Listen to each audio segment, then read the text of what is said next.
السلام عليكم ورحمة الله وبركاته. الحمد لله رب العالمين والصلاة والسلام على سيد الأنبياء والمرسلين وعلى آله وصحبه أجمعين.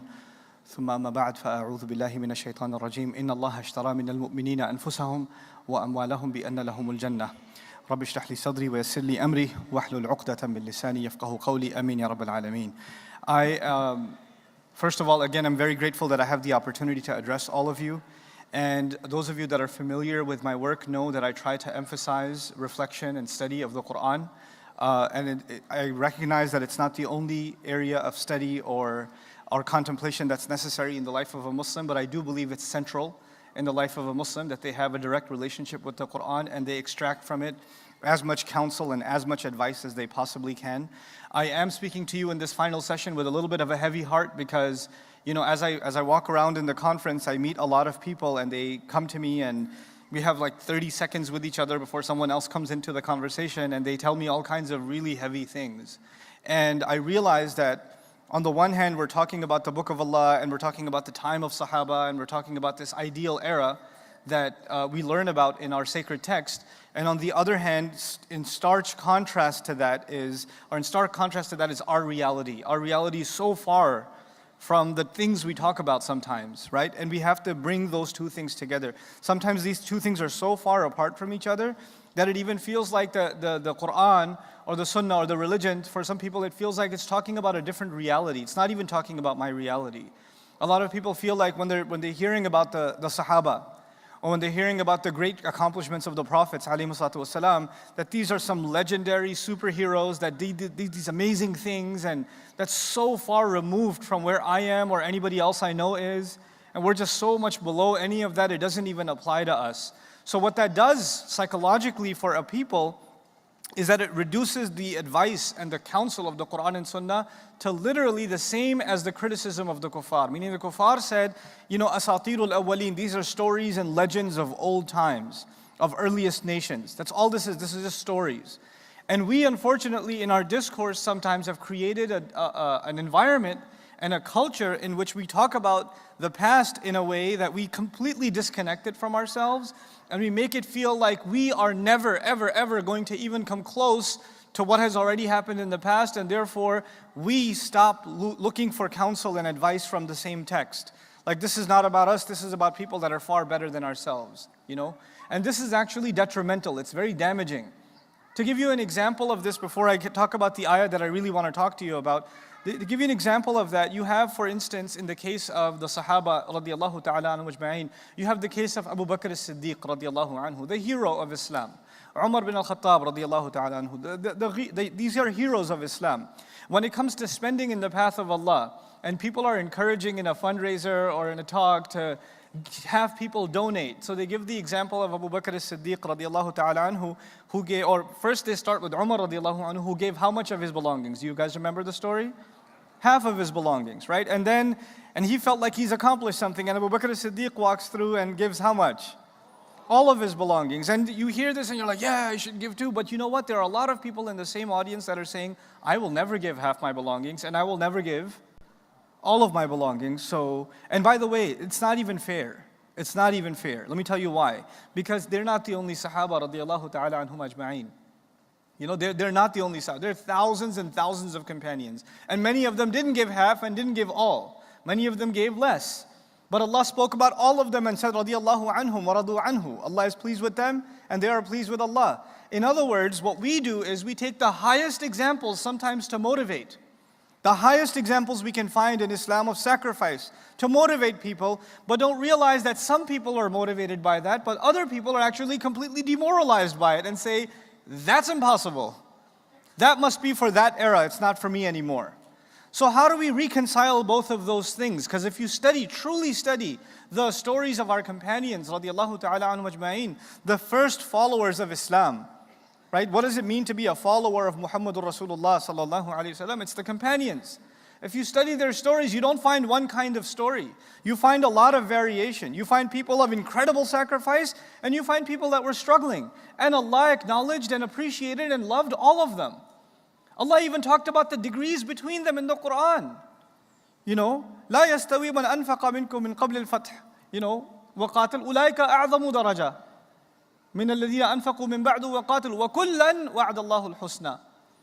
The people who spent and sacrificed before victory came are not the same as the people who spent and sacrificed after victory came, but every one of them Allah promises the best. It's incredible, isn't it, that Allah said al-husna, which is the superlative form of the Arabic language, the very best, and He didn't say it's the very best is for those who struggled in tough times and not so much for those who came afterwards and had easier struggle. Allah in His mercy said in the ayah, every one of them will have the very best. You just do what you can. You do what you can. So there are people that are going to be able to do a lot more than you. And there are people who are able to do a lot less than you. But the base, Allah promises the best to all of them. So I want to give in this final session a little bit of a picture of how to mentally break apart, to delineate the Muslim population, the community that we have, and then take some advice from the Quran, inshallah ta'ala, because the advice from the Quran applies to all of us. The point I'm trying to make is the way in which it applies to us is different. The way it applies to me is not the same as the way it applies to you. The standards are a little bit different. So let's start at the very beginning. At the very baseline, at the very, very basic level of this deen, you and I all know we have our 5 pillars. And I don't have to give you a Sunday school class about the 5 pillars. All of you know what that means. At the very baseline, at the very minimum, what applies to every single one of us is actually, stay away from things that are haram, that are clearly haram, and make sure you fulfill the obligations that are clearly obligatory.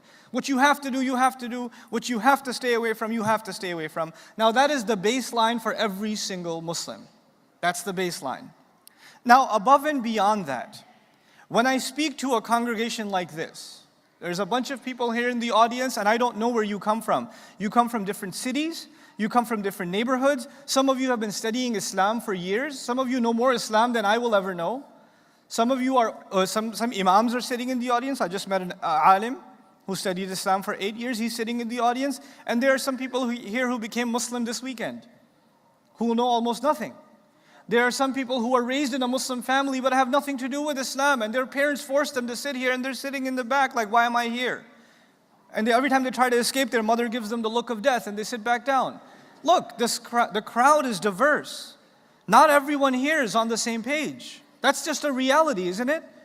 So it's impossible to think that the way in which the advice of the Quran is going to affect you is going to be the same.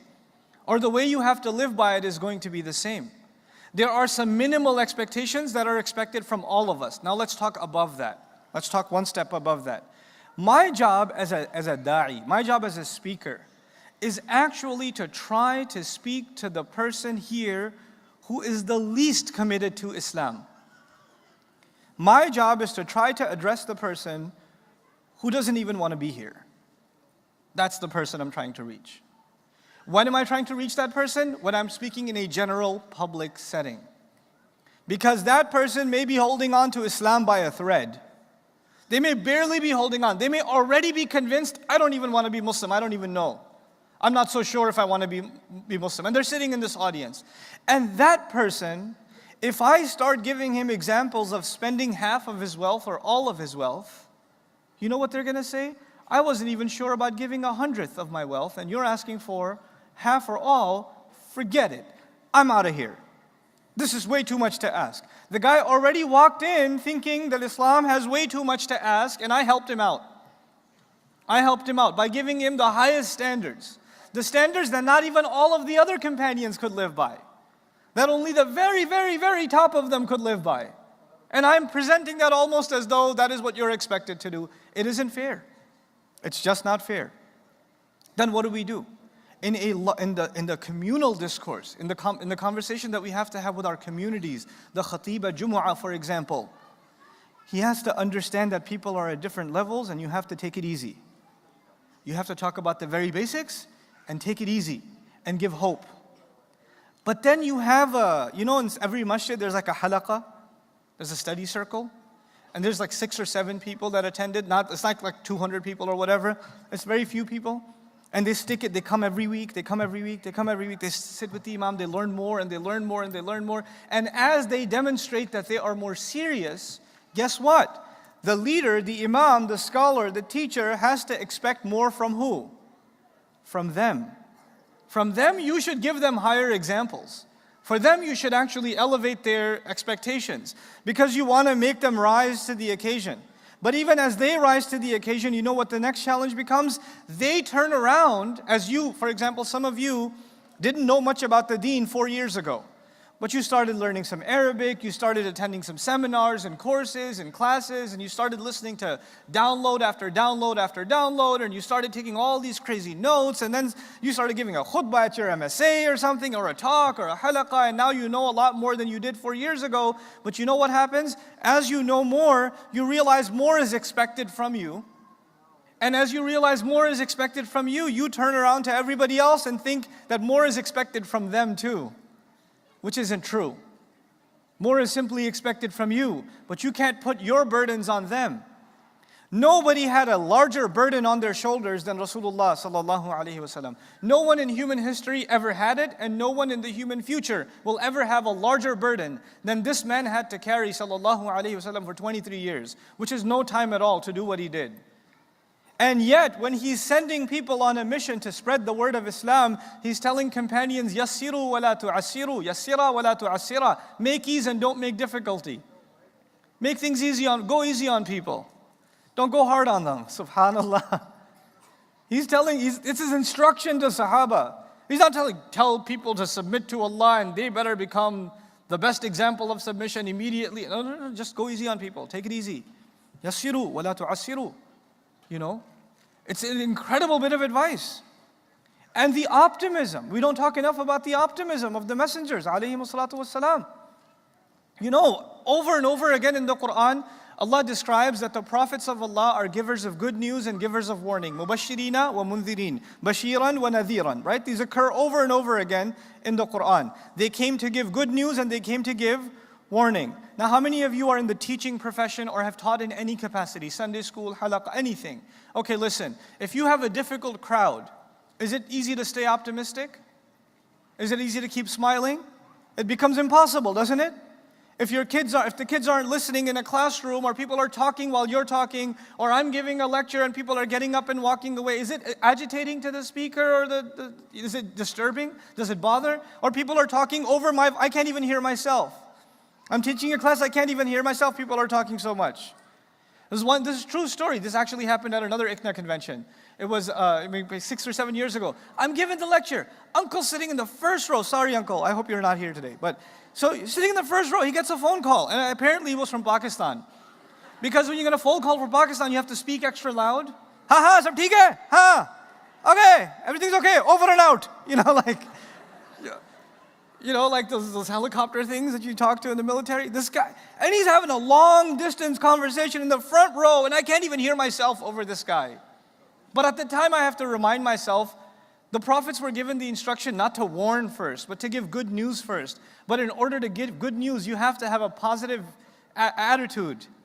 And you can't have it's very hard to have a positive attitude when people in front of you are agitating to you. But the prophets were told, alayhimus salatu wassalam, that they have to maintain a positive attitude even if people aren't receptive. And that's incredible. That's not easy. Just say they were givers of good news is easy. But to give good news to people that are just obnoxious, and they don't want to hear what you have to say, and you maintain your positive attitude, and you continue to give good news, that's amazing. And yes, nadhiran, and also to give warning. But the first thing mentioned every time is good news. Every time they were givers of good news. They were spreaders of optimism. They were positive people. And what that means then is the Islamic discourse, the conversations about Islam that are happening from the mimbar, that are happening in a halaqah, that are happening in an MSA, that are happening in your family, that are happening in a community, they have to be overwhelmingly positive. The conversation about Islam has to be overwhelmingly positive in light of the fact that the prophets are first Bashir and then Nadir. They are first Bashir, they are first givers of good news. They are first Mubashir. And by the way, subhanallah, Allah Azza wa Jal in His remarkable eloquence, what He talks about when He, even when the verbal forms are used. I want to get technical with you, but I'll try to keep it as simple as I can, but it's a beautiful point. Allah Azza wa Jalla talks about the Quran itself. قَيِّمًا لِيُنذِرَ بَأْسًا شَدِيدًا مِنْ لَدُنْهُ وَيُبَشِّرَ الْمُؤْمِنِينَ الَّذِينَ يَعْمَلُونَ الصَّالِحَاتِ. Right? And he started there with warning, but he said يُنذِرَ. Yunzir in Arabic, anzara means to warn. But technically, if you say nadhara, one of its meanings is also to warn. Nadhara. But the difference would be, andhara would be you warn one time. But nadhara would be you warn over and over and over again. Now on the other hand, Allah says, وَيُبَشِّرَ الْمُؤْمِنِينَ. So when He talked about warning, He talked about it in the singular sense. But when He talked about giving good news, He actually talked about it in the continual sense.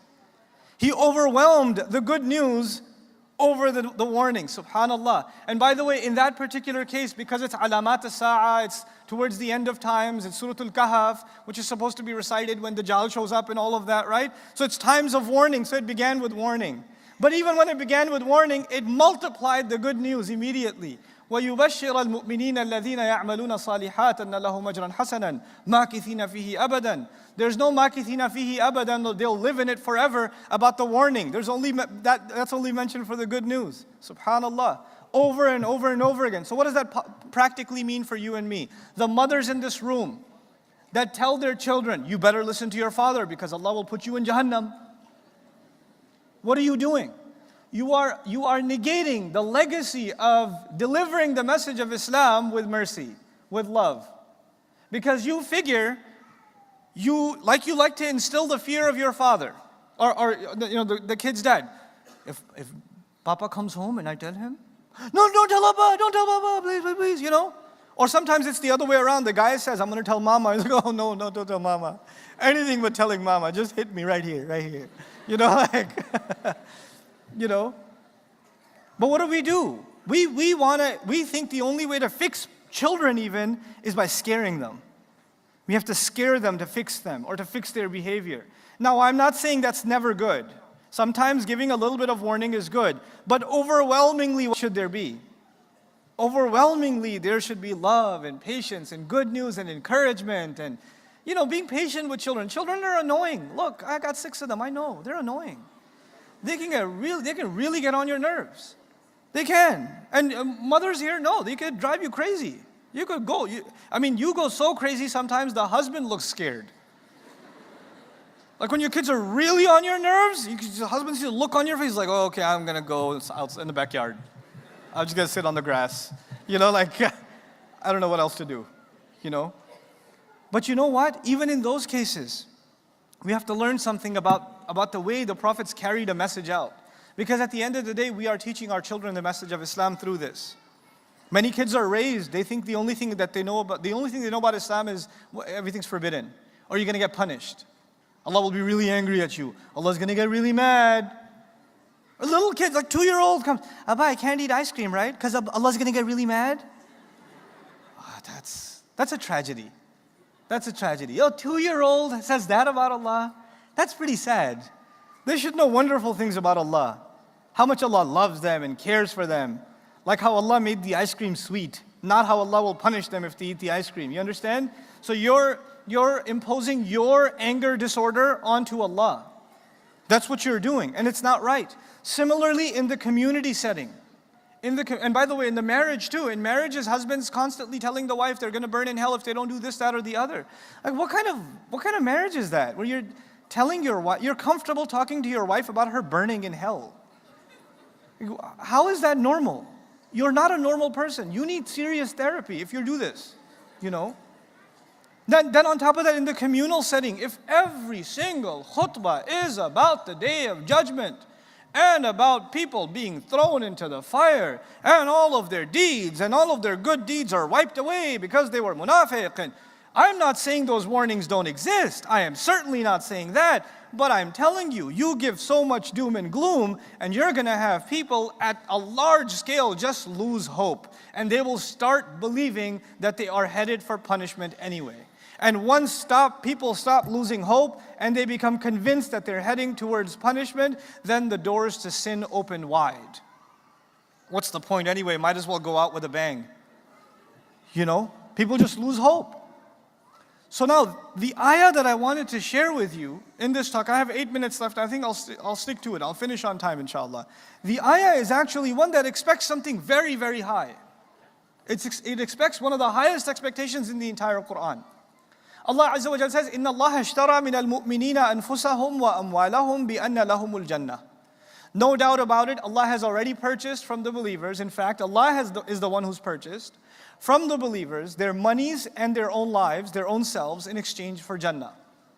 So the ayah begins with a transaction, a business transaction, if you will, in which Allah has purchased what? You tell me again. What has Allah purchased? Our monies and what else? Our lives. He's purchased our monies and our lives. And what have we received by selling those two things to Him? What have we acquired? Jannah. This is the exchange Allah talks about in this ayah. So now, for some people who are at the highest level, you know what that ayah means? That means they're going to go into the battlefield. The Sahabi is going to go into the battlefield. He's going to spend all of his money and he's going to go into the battlefield and die on the battlefield. يُقَاتِلُونَ فِي سَبِيلِ اللَّهِ فَيَقْتُلُونَ وَيُقْتَلُونَ. Immediately, he just goes in and that's it. That's the highest level of that purchase. But let me ask you something. Is every single Muslim going to go into a battlefield? No. But has every single Muslim sold himself and his money in exchange for Jannah? Yes. It's true. What is the ayah teaching us? That the highest expectation of this purchase, the ultimate sale, is when the Sahabi is in the battlefield. But are there lesser purchases than that too? Yes. Because not everybody's going to be in the battlefield. There's going to be a mother who will never see a battlefield, but has Allah purchased her life and her wealth and her nafs in exchange for Jannah too? Yes. He has. Is there a scholar? Has Allah purchased his life and his wealth and his life in exchange for Jannah? Yes. So what does it mean for them? And what does it mean for someone who just became Muslim? And what does it mean for someone who's been trying to do Islamic work? What does it mean for a mother who's trying to raise a family? This ayah means this expression means different things to different people. And you have to understand what it means to you. What does it mean to you? And I won't talk to you about what it means to you, but I will talk to you about just the idea of sales though. This is what I use my last 6 minutes for. Just the idea of sales and buying and selling and trading. You know, human beings, by nature, we love immediate transactions, what the Quran calls tijaratan hadira, right? Immediate transaction. In other words, I pay for something now, and I get it when? Now. The only time we like to delay a transaction is when we say, I want the product now. I want the big screen TV now, but I'll pay you over 6 months. In other words, we like to pay over time, but receive when? Immediately. Otherwise, if we pay now, when do you expect? You expect now too, right? So human beings like to pay late, but receive immediately. That's our nature. Everybody clear about that? In this ayah, Allah says, you give me money, you give me your life, and I will give you, what is Allah giving you? He's giving you Jannah. We like to receive immediately or later? We like to receive immediately. Is Jannah coming immediately or later? Jannah is coming later. And when do you have to make the payments to Allah? Now. And you have to make them one time, or you have to keep making them? You have to keep making those payments with your time, with the way you live, with the way you dress, with the way you talk, with the things you want to do but you can't do because they're haram, with the money that you can't earn because it's not the permissible way of earning money, the money you want to spend but it's not the right way to spend that kind of money. And you're constantly holding yourself back because you are in a transaction with Allah. And every time you hold yourself back, you have to remind yourself, well, I'm doing this in exchange for what? Jannah. But human nature is, if you're paying a price to earn something, you want to see it. You want to see it. Even if you do 40 hours of work at a job, at least 2 weeks later, you're going to see a paycheck. You're going to see something. But when Allah buys us for Jannah, do we see Jannah? No, all we get is a verbal confirmation from Allah. I'll give it to you, trust me. That's all we get. We got nothing else. Okay, I'll describe it to you too. It's got trees and it's got rivers and it's got lots of fruits and you can get married and stuff, and it's got lots of descriptions of Jannah. But do we have a brochure, a catalog, a picture, maybe a video, a short trailer? Give me a trailer for Jannah. I don't want the whole movie. Just give me like 30-second trailer so I know what's coming. Nothing. All you get is Allah's word. Now let's stop here for a second and take a step back. I'm going to pretend to be a sleazy salesman. I come to you and say, hey, I got this property, prime real estate location in Long Island. It's like 5 acres. It's a mansion. It's amazing. I want to sell it to you for $5,000. It's worth 50 million, but I want to sell it to you for 5,000 bucks. You get really excited. First of all, do you believe that transaction or no? I was like, it's sleazy scam artist. What are you talking about? Don't waste my time. No. Listen. Trust me. Pay me the 5,000 now, and in about 20 years, I'll tell you where it is. This deal is only open right now. If you take it right now, I will give it to you. The mansion is yours, but mansion is yours when? After 20 years. But you have to pay me $5,000 when? Right now. This is similar to the sale Allah is offering us for Jannah. When is Allah going to give you Jannah? Allah is telling you He's going to give you Jannah when there is dirt being poured on your face. When you're in the ground. That's when He'll give you Jannah. But when do you pay Him? Right now. And you're like, and He says, trust me. He says, just trust me. Doesn't it take an incredible amount of trust? It does, doesn't it? That's what you mean. That's what we mean when we say believing in the unseen. That's what it means to believe and trust Allah. It's not an easy thing. It's easy to say. It's not easy to do. You see, the disobedience to Allah, shaitan, by the way, the opposite. Shaitan says, listen. I got some amazing dunya luxuries for you, some pleasures for you. You can have them right now. Just tap this. Just click it. Just do it. It's right there. It's so easy. You might get in trouble later, but it ain't right now. You're good. You're fine. At least for the next 20, 30 years, there's not going to be any problems, all right? And he comes to you and offers you immediate reward and no payments. Obviously far more tempting, far more powerful. To take immediate reward and leave off what is going to come so far later. And so many people, because we are impulsive buyers, when a good juicy product comes in front of us, we just put it in the cart. We can't hold ourselves. So shaitan makes us the sale, and most of us do what? We become customers. We become immediate customers. And Allah makes us a promise, but we don't see the product. So what do we say? Maybe Ramadan. We'll see. But even Ramadan doesn't survive. Like last Ramadan, in the last 10 nights, I think Batman came out or something came out, and there was a huge crisis among Muslim youth. Like, it's Ramadan, but I really want to go watch Batman. How do I reconcile these two things? There was a real spiritual crisis, because it wasn't shaitan doing waswasa. Obviously, he's changed. That was all you, homie. That was all you. That wasn't even shaitan, So now when I've presented this transaction to you because I wanted to leave you with what Allah says at the end of this transaction. He says, فَاسْتَبْشِرُوا بِبَيْعِكُمُ الَّذِي بَيَعْتُمْ بِهِ. Appreciate and be congratulated, feel congratulated over the sale you just made. The sale of giving yourself up and your money up in exchange for Jannah. Feel congratulated over that sale. Everyone around you will say you're a fool. You're missing out on life. You could have been doing so much with your youth. Man, you're a good-looking guy. You're a young woman. You could have had anything you wanted, and you're wasting it away with that hijab on your head and that scruffy beard you're trying to grow, and you're trying to go to the masjid and pray and this and that. Man, we could have been having so much fun. You only live once. YOLO. You only live once, apparently to the kafir, yes. And he says, you're such an idiot. You're just wasting your entire college years. You're in the dormitory. You're by yourself. Your parents aren't here. You can hear the boom, boom, boom from down the hall. You could be part of that party, man. They're having the time of their life. I think your lab partner likes you too. It's all good. Don't worry about it. It's not even Ramadan yet. And you say, no, I just want Jannah. You're stupid, man. You're stupid. Why can't you get smart? And then you just say, I can't take this pressure anymore. Everybody's telling me I'm dumb, I'm making dumb. Am I really missing out on life? Am I doing this right? And then you open Allah's book, and Allah says, congratulations, you made a good sale. The only one to congratulate you in this scenario is not going to be your friends. It's not even going to be your family sometimes. The only one to congratulate you will be Allah. The congratulations will come from nowhere else. Nobody else will think you're making a wise decision. There are so many families, a father who owns like a liquor store decides he's going to get rid of it.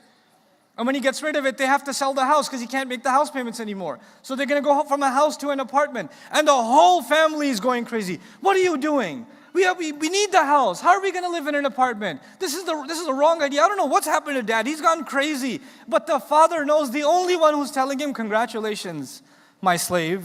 You've made the right call. The only one who's telling him that is who? It's Allah. It's Allah.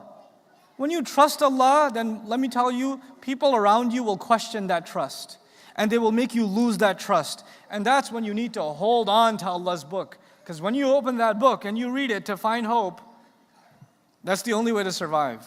This is why I started by saying we need an ummah that is directly connected with the word of Allah, the promise of Allah, the promise that never fails, which was the title of this talk. Every one of you needs to hold on to that promise. I see it as part of my mission to try to understand that promise and try to share what that promise is about as best I can. But that's not enough. All of you have to be on your own journey to understanding Allah's book. And not for any other purpose, but to seek Allah's advice and strength of will, of decision, that you can hold on to the right decisions and not back off again, not slip back into the darkness again. Some of you guys that are here, you've done some horrible things this year. But at least you're here now, and at least you heard some of this, and maybe some of this goes into your heart, and you decide from here on out, I will take the promise of Allah seriously. Whatever happened, happened. You know what? It's in the past, but it's not going to determine my future. I tell you, this is the last one, I promise. I'm 3 minutes over my time already. People will give up on you. People will give up on you. Allah never gives up on you. People will give up on you all the time. Parents will give up on you. A spouse will give up on you. Friends will give up on you. But Allah will not give up on you. People will judge you and can condemn you. Like, this guy is bad and that's it, case closed. Allah will never close His doors off of you. The only one who can close those doors permanently is yourself. Allah doesn't do it. Allah does not do that, subhanahu wa ta'ala. So I hope that all of you are able to revive and rejuvenate your relationship with Allah Azza wa Jal by the end of this conference. I really truly enjoyed myself this conference, and I hope you guys did too. Thank you so very much for listening attentively. Barakallahu li wa lakum. Wassalamu alaikum wa rahmatullahi wa barakatuh.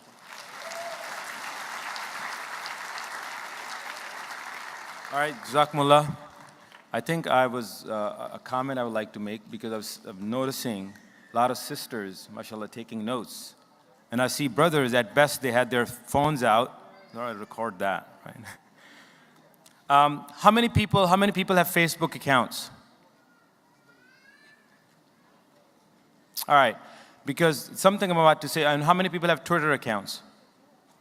Okay, my daughter tells me that only older people have Facebook accounts. Either she's wrong. Okay, all right.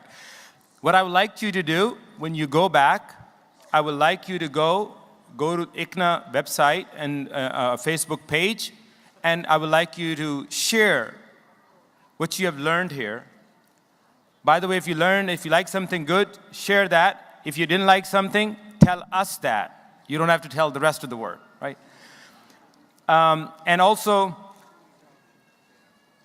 okay, there's a wallet here somebody can pick up. And also, how many people actually tweet? Not other people's tweets, your own tweets. Okay, so please share what you've learned. And now there's a short week. When you go to work tomorrow, everyone here, I would like to actually take responsibility for sharing up to 10 people who did not attend this convention. This is the first year after several years that we've come back to Baltimore. We would like to share with everyone that this convention is going to be here for the next few years, inshallah. Share the good with other people. With that, I would like to invite Brother Naeem, and everybody who's leaving, I would like to request you to sit down for a few more minutes, inshallah. Assalamu alaikum wa rahmatullahi wa barakatuh. Alhamdulillah wa salatu wa salamu ala rasulullah. And Brother Haider noticed, and I also noticed, our sisters here in the front row were very diligently taking notes of the presentations. And I was looking around to find any support from my brother's side, but I couldn't find any. Maybe someone is taking notes, but really I was very happy to see our young sisters, taking the ilm very seriously. May Allah bless you and your parents and your families. Alhamdulillah, we are concluding this convention after 2.5 days long. I see many tired faces as well. But indeed, all praises to Allah subhanahu wa ta'ala and all thanks to Allah subhanahu wa ta'ala for making this gathering possible. I would like to thank Baltimore Convention Center for hosting us here, and especially Mayor of Baltimore, Stephanie Rawlings-Blake, for taking personal interest in making sure that Muslim community is able to hold this convention here. I would also like to thank our audio-visual team, staffs, technicians, all the staff members of the convention center, each and everything that happens, and cleaning staff and every crew that is here. We would like to thank on behalf of Muslim community for your role and for your support. We most certainly thank our speakers and all of you who were present here. And if there were any shortcomings, please forgive us and inshallah give us your suggestions and ideas to further improve this convention in future. In conclusion, I would like all of you to join me in these two du'as as we are taught by our beloved Prophet Muhammad sallallahu alayhi wasallam. Subhanakallah wa bihamdik wa nashhadu an la ilaha illa ant nastaghfiruka wa natubu ilayk. A'udhu billahi minash shaitanir rajim. Bismillahir rahmanir rahim. Wal 'asr innal insana lafi khusr illa alladhina amanu وعملوا الصالحات وتواصوا بالحق وتواصوا بالصبر. Assalamu alaikum warahmatullahi wabarakatuh. Drive safely, fly safely, and remember us in your du'as. Inshallah, see you next year. Assalamu alaikum.